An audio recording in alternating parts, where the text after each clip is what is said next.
Hello നമസ്കാരം, എല്ലാവർക്കും ഇന്നത്തെ സ്വർണ്ണവില അറിയിക്കുന്ന ഗോൾഡ് റേറ്റ് ടുഡേ ചാനലിലേക്ക് സ്വാഗതം.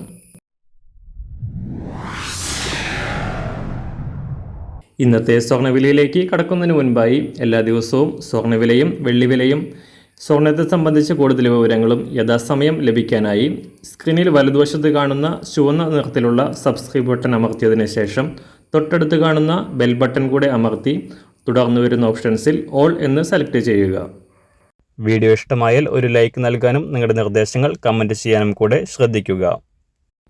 ഇന്ന് 2024 സെപ്റ്റംബർ മാസം 27-ാം തീയതി, കന്നിമാസം 11-ാം തീയതി, വെള്ളിയാഴ്ച. സമയം രാവിലെ 7 മണി. സ്വർണ്ണവില പുതിയ ഉയരങ്ങൾ തേടിയുള്ള യാത്രയിലാണ്. കഴിഞ്ഞ ഒരാഴ്ചയായി ഓരോ ദിവസവും കുതിച്ചുയർന്നുകൊണ്ട് പുതിയ റെക്കോർഡുകൾ സൃഷ്ടിക്കുന്ന സ്വർണ്ണവില ഇന്നലെ നേരിയ സമ്മർദ്ദം നേരിട്ട് മാറ്റമില്ലാതെ തുടർന്നു എങ്കിലും ഇപ്പോൾ വീണ്ടും ഉയർന്നിരിക്കുകയാണ്. അന്താരാഷ്ട്ര മാർക്കറ്റിൽ ഇന്നലെ രാവിലെ $2,660 പരിധിയിലായിരുന്ന സ്വർണം $2,672 പരിധിയിലാണ് ഇപ്പോൾ ഉള്ളത്. ഇന്നലെ വൈകിട്ട് ചേർന്ന US ഫെഡറൽ റിസർവ് ബാങ്കിൻ്റെ മീറ്റിംഗിന് ശേഷമാണ് വീണ്ടും ഉയർന്നത്. സംസ്ഥാനത്തും റെക്കോർഡ് ഉയരത്തിൽ തുടരുന്ന സ്വർണ്ണവില കഴിഞ്ഞ ഒരാഴ്ചയ്ക്കിടെ പവന് 1,900 രൂപയോളമാണ് ഉയർന്നത്.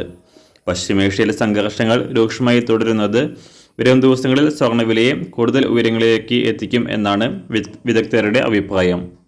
സ്വർണം വിൽക്കാൻ ആഗ്രഹിക്കുന്നവർ കുറച്ചുകൂടെ കാത്തിരിക്കുന്നത് അനുയോജ്യമായിരിക്കും.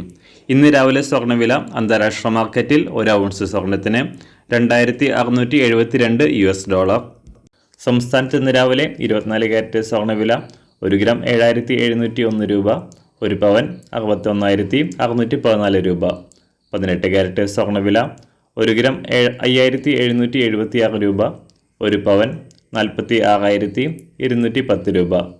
ഇന്നത്തെ 916 അഥവാ 22 കാരറ്റ് സ്വർണ്ണവില 1 ഗ്രാം 7,060 രൂപ, 1 പവൻ 56,480 രൂപ. സംസ്ഥാനത്ത് നിന്ന് വെള്ളിവില 1 ഗ്രാം 101 രൂപ, 1 കിലോ 1,10,000 രൂപ. ഇന്നത്തെ മാറി വരുന്ന പുതിയ സ്വർണ്ണവില ഇന്ന് രാവിലെ 10 മണിക്ക് ശേഷം പുതിയ വീഡിയോയിലൂടെ നിങ്ങളെ അറിയിക്കുന്നതാണ്. അതുപോലെ തന്നെ നമ്മുടെ ഫേസ്ബുക്ക്, ഇൻസ്റ്റാഗ്രാം അക്കൗണ്ടുകൾ വഴി കൂടുതൽ അപ്ഡേറ്റുകൾ നിങ്ങൾക്ക് ലഭിക്കുന്നതാണ്. അതിനായി താഴെ കാണുന്ന ലിങ്ക് ഫോളോ ചെയ്യുക. എല്ലാവർക്കും നല്ലൊരു ശുഭദിനം ആശംസിക്കുന്നു. അതുപോലെ ഇതുവരെ സബ്സ്ക്രൈബ് ചെയ്തിട്ടില്ലാത്തവർ സബ്സ്ക്രൈബ് ചെയ്യാനും കൂടെ ഓർമ്മിപ്പിക്കുന്നു. താങ്ക്